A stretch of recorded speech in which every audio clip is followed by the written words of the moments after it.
At 6:47 hours, on the morning of December 18, 1944, the temperature outside Rocherath, Belgium, was 6 degrees below zero. The ground was not just frozen, it was harder than the concrete of the Siegfried Line. In a foxhole roughly the size of a grave, Staff Sergeant Thomas McKinley listened to the silence. It is a specific kind of silence that only exists in the Ardennes forest right before an artillery barrage. But McKinley wasn't listening for shells. He was listening to the breathing of the man next to him, and he was thinking about a sound. It wasn't the sound of an engine, or a scream, or an explosion. It was a mechanical sound, a metallic, high-pitched resonance that lasted less than a second. It was a sound that every American infantryman in the European theater had heard thousands of times in training. It was the sound that General George Patton had indirectly praised when he called the M1 Garand the greatest battle implement ever devised. But to Thomas McKinley, huddled in the freezing fog, that sound was not a symbol of American industrial might. It was a dinner bell for the enemy, and he knew, with a mathematical certainty that haunted him, that this specific sound was about to kill them all. To understand why a staff sergeant from Gary, Indiana, was about to commit a court-martial offense in the middle of the Battle of the Bulge, you first have to understand the mathematics of the M1 Garand. The M1 was a marvel, semi-automatic, gas-operated, chambered in the powerful .30-06 cartridge. It gave the American G.I. a massive rate of fire advantage over the German Kar 98K bolt-action rifle. But the genius of its design contained a singular fatal flaw. It was fed by an unblocked clip,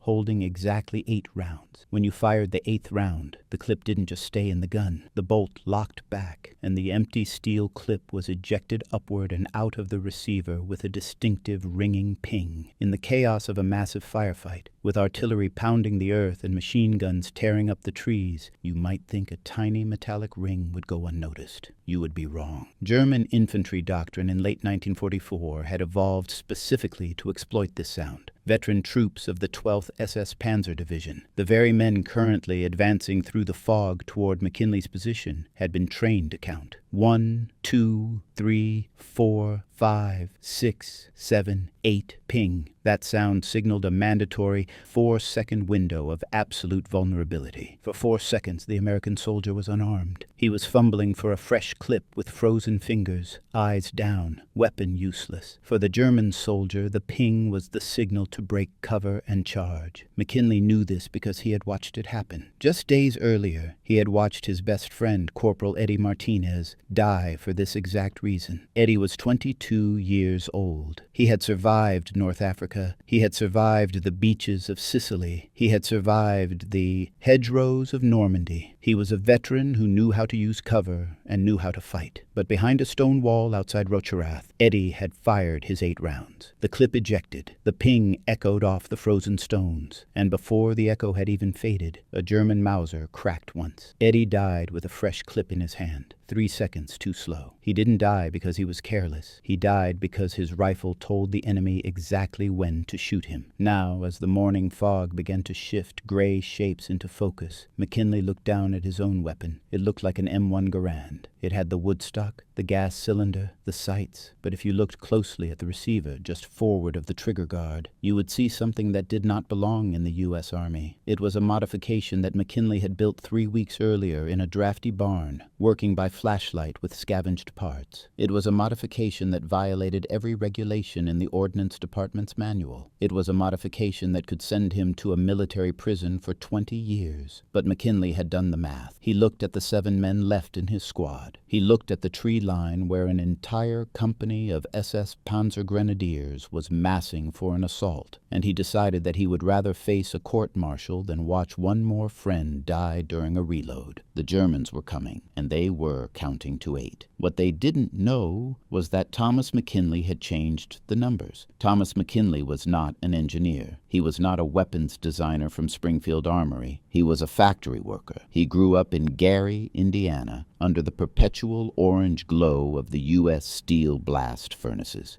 His father poured molten iron for 12-hour shifts, and Tommy spent his summers in the maintenance shops. In the steel mills, you learn to listen to machines. You learn that a machine talks to you before it breaks. A grinding bearing has a specific pitch. A slipping belt has a specific rhythm. His foreman had called him Ears McKinley because he could walk past a generator the size of a house and point to the single bolt that was vibrating loose. This intuition for mechanical rhythm followed him into the 23rd Infantry Regiment. While other men cleaned their rifles by rote memorization, McKinley obsessed over the mechanism. He watched the operating rod slide. He felt the tension of the follower arm, and he watched the reloading cycle of the Browning automatic rifle, the bar. The bar gunner in his platoon didn't have the ping problem. The bar used a detachable 20-round magazine. The gunner could swap it whenever he wanted. He could fire 3 rounds, reload, and fire again. He was unpredictable. The Germans couldn't count his shots because they never knew how many were left. McKinley realized the problem with the Garand wasn't the gun itself. It was the feed system. The en-bloc clip forced a predictable pattern. You couldn't top it off. You couldn't safely reload halfway through. You were committed to the cycle of 8. On November 27th, McKinley had approached his captain with an idea to modify the feed system. The captain, a by-the-book officer named Hicks, had shut him down immediately. "We fight with Army issues, Sergeant." Dismissed. But the death of his friends wouldn't dismiss. The image of Eddie Martinez bleeding out in the snow wouldn't dismiss. So McKinley went underground. He found a barn near Crinkle that had been partially destroyed by mortar fire. He set up a workbench using crates, and he began to scavenge. He didn't have machine tools. He didn't have blueprints. He had a file, a drill, and a pile of junk from destroyed vehicles. The solution he envisioned was simple in concept, but a nightmare to execute. He wanted to attach an external, detachable magazine to the M1 Garand that would feed additional rounds into the action after the standard clip was empty. He cut sheet metal from the door of a destroyed Jeep to form the housing. He took a spring from a damaged bar magazine, but it was too stiff. It jammed the action. He spent 3 nights filing the spring down, coil by coil, testing the tension with his thumb until it bled. He took the catch mechanism from a wrecked M1 carbine and welded it, crudely, to the side of the receiver. It was ugly. It added weight to the rifle. It looked like a Frankenstein weapon cobbled together by a madman. But at 04:15 on a freezing Tuesday morning, he tested it. He inserted a standard 8-round clip. He fired. Bang, bang, bang, bang, bang, bang, bang, bang, ping. The clip ejected, but then the miracle happened. The bolt didn't lock back. The external magazine, holding another 6 rounds, pushed the next cartridge into the chamber. McKinley pulled the trigger. Bang. Round 9, he fired again. Bang. Round 10. He had created a rifle with a 14-round capacity, and more importantly, a rifle that lied to the Germans. It gave the audible signal of being empty, but it was still loaded. He buried the modified parts in his rucksack and waited. He knew he couldn't use it on a routine patrol. If an officer saw it, he'd be arrested. He had to wait for a moment when the chain of command had collapsed, when the regulations didn't matter, and when survival was the only law left. That moment arrived with the morning fog on December 18th. The German assault wave hit them at 6:52. Battalion intelligence had estimated a light probing force. They were wrong. Through the lifting fog, McKinley saw the distinctive camouflage smocks of the Waffen-SS. These were not conscripts. These were Panzer Grenadiers, veterans of the Eastern Front, moving with the terrifying fluidity of men who have spent years killing. There were at least 80 of them. 2 full platoons, supported by MG-42 machine guns on the flanks. "Contact front!" someone screamed. The air above McKinley's foxhole instantly turned into a supersonic crackling storm. The MG-42s, the German buzzsaws, fired at 1,200 rounds per minute. The sound isn't like a machine gun. It sounds like canvas tearing. It keeps your head down. It paralyzes you. McKinley's squad was pinned. 7 men against 80. The radio operator was screaming for support, but the response was static. They were on their own. Standard American doctrine for this situation is to fire, suppress, and fall back. But if they fell back, the Germans would take the road junction. If they took the junction, the flank of the entire 23rd Regiment would turn. They had to hold. McKinley slotted his modified magazine into the well he had welded onto his rifle. He loaded a standard clip into the top, 14 rounds total. He rested the barrel on the frozen dirt. At 150 yards, the first gray shapes were moving from tree to tree. They were confident. They knew the Americans were outnumbered. They knew the American rifles held 8 rounds. McKinley picked his target, a squad leader waving his men forward. He squeezed the trigger. The Garand kicked. The German dropped. He shifted aim. Another soldier moving to cover. Bang! Hit. He fired with a rhythmic, disciplined cadence. 1 shot every 2 seconds, conserving ammo, making every round count. 5 shots, 6 shots, 7 shots, 8 shots. Ping. The empty clip flew out of the rifle, ringing clearly in the cold air. 30 yards away, a group of 5 German soldiers heard the sound. They had been waiting for it. Their training took over instantly. The American is reloading. He is helpless. Now is the time to move. They broke cover, rushing forward, weapons up, expecting 4 seconds of safety. McKinley didn't move his hands to his belt. He didn't look down. He simply traversed his rifle 5 degrees to the right. The external magazine fed the 9th round. Bang! The lead German, sprinting fully exposed, took the round in the chest. He crumpled mid-stride. The soldiers behind him didn't stop immediately. Their brains couldn't process what had just happened. The rifle had pinged. It was empty. Why was it firing? Bang. Round 10. Another German down. Bang. Round 11. Now the Germans froze. This was impossible. The rhythm of the battle, the rhythm they had lived and died by for 5 years, was broken. Confusion is the deadliest thing in combat. In that moment of hesitation, they stopped being soldiers and became targets. McKinley fired rounds 12, 13, and 14. By the time he actually had to reload, a process that took him slightly longer than usual because he had to swap both the clip and the magazine, the German assault squad was destroyed. 5 men dead or wounded in the snow, all because they trusted a sound that lied to them. To his left, Private Jimmy Reardon stared at him, eyes wide. "Sarge, what the hell is that?" "Keep firing, Jimmy," McKinley growled. "Just keep firing." But the Germans were professionals. One repelled squad wouldn't stop them. The main assault wave was still coming, and now they were angry. Mortar shells began to walk toward their position. Crump, crump, crump. Dirt and shrapnel sprayed over McKinley's helmet. The MG-42s shifted their fire, concentrating on his foxhole. They had identified him as the heavy resistance. McKinley kept working. He fell into a trance-like state that combat veterans know well. He wasn't thinking about home or Eddie or the cold. He was a machine. Align sights, exhale, squeeze, recoil, reacquire.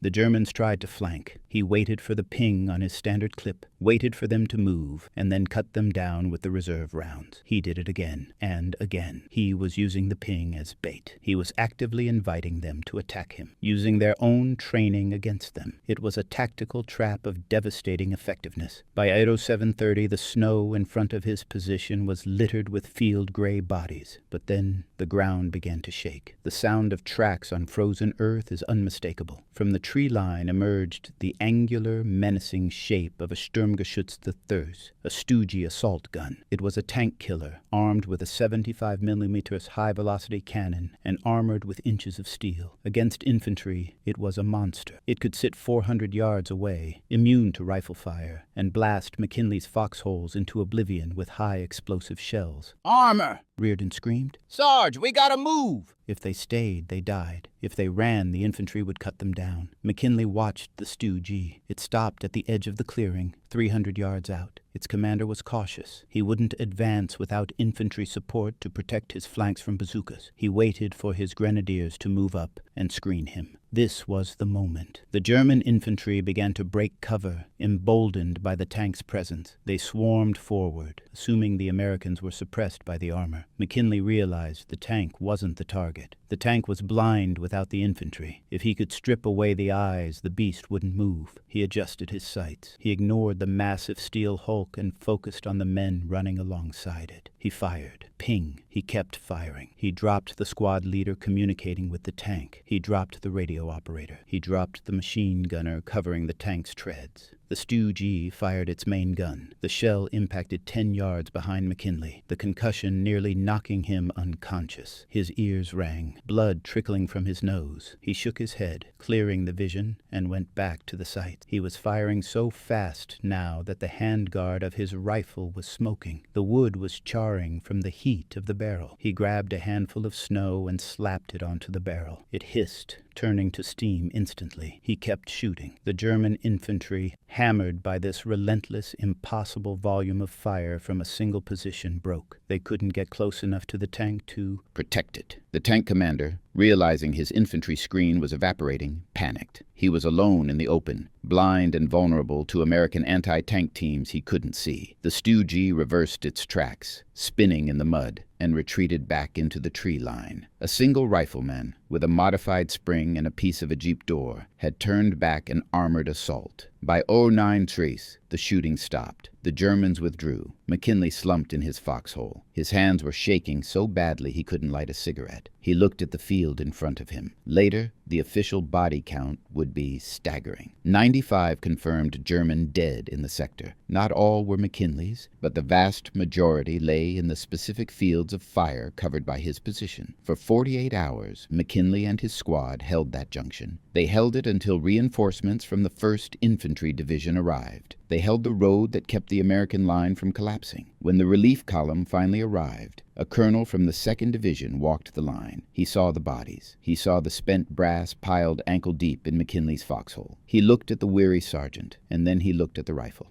"Sergeant," the colonel asked, pointing at the strange metal box welded to the receiver. "What in God's name is that?" McKinley stood up. He was exhausted, covered in grime, freezing. He didn't salute. He just handed the rifle to the colonel. "It's the reason we're still alive, sir. This should have been the moment where the music swelled. This should have been the moment where he was recommended for the Medal of Honor, where the Army rushed this innovation into production, where McKinley became a household name. That is not what happened." The colonel was an officer of the old school. He saw the modification not as a stroke of genius, but as a destruction of government property. He saw a sergeant who had disobeyed regulations. The rifle was confiscated. McKinley was ordered to report to the rear. A report was filed. It traveled up the chain of command to the Ordnance Department. Experts from the Aberdeen Proving Ground were dispatched to examine the weapon. Their report, dated March 1945, was a study in contradiction. It admitted that the modification worked. It admitted that it increased firepower. It admitted that it saved lives. But it also concluded that the modification was non-standard, crude, and unsafe for general issue.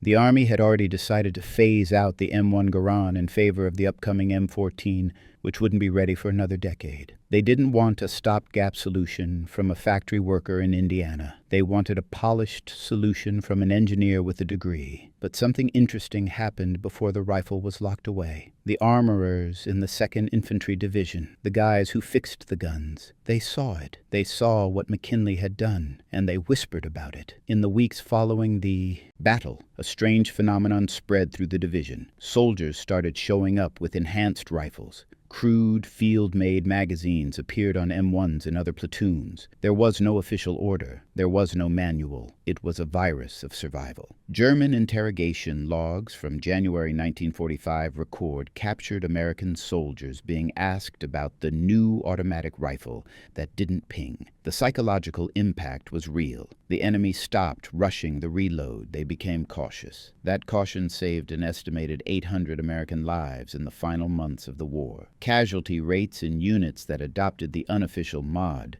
dropped by 31%, and yet you will not find Thomas McKinley's name in the history books. The Army debated for 6 weeks whether to court-martial him or commend him. In the end, they did neither. They buried it. To acknowledge his success would be to acknowledge that their standard equipment was flawed and that a sergeant had out-engineered the entire Ordnance Department. McKinley finished the war without a promotion. He went back to Gary, Indiana. He went back to the steel mill. He married, had 3 kids, and eventually died of emphysema in 1992. He never spoke about the Battle of the Bulge. He never bragged about the 95 men he stopped. Years after his death, a curator at the Indiana Military Museum was going through a donation of items from a local estate. He found a crate. Inside, wrapped in oilcloth, was an M1 Garand, but it was heavy. It had a strange, welded box on the side. It looked like junk. The curator almost threw it in the scrap pile. But then he saw the tag, handwritten on a yellowed piece of paper tied to the trigger guard. It didn't list a patent number. It didn't list a manufacturer. It just said, "For Eddie." Today, that rifle sits in a glass case in Indiana. Most visitors walk right past it. They They see an old ugly gun. They don't see the genius. They don't see the desperation. They don't see the moment where one man decided that the rules of the army were less important than the lives of his friends. They called it impossible to fix the M1 Garand in the field. They said you couldn't improve on perfection. Thomas McKinley didn't care about perfection. He cared about the 4 seconds between the ping and the bullet. And because of him, a lot of old men got to come home from Europe and live their lives. That is the true cost of innovation in war. It isn't measured in dollars or patents. It is measured in the silence of the men who didn't die.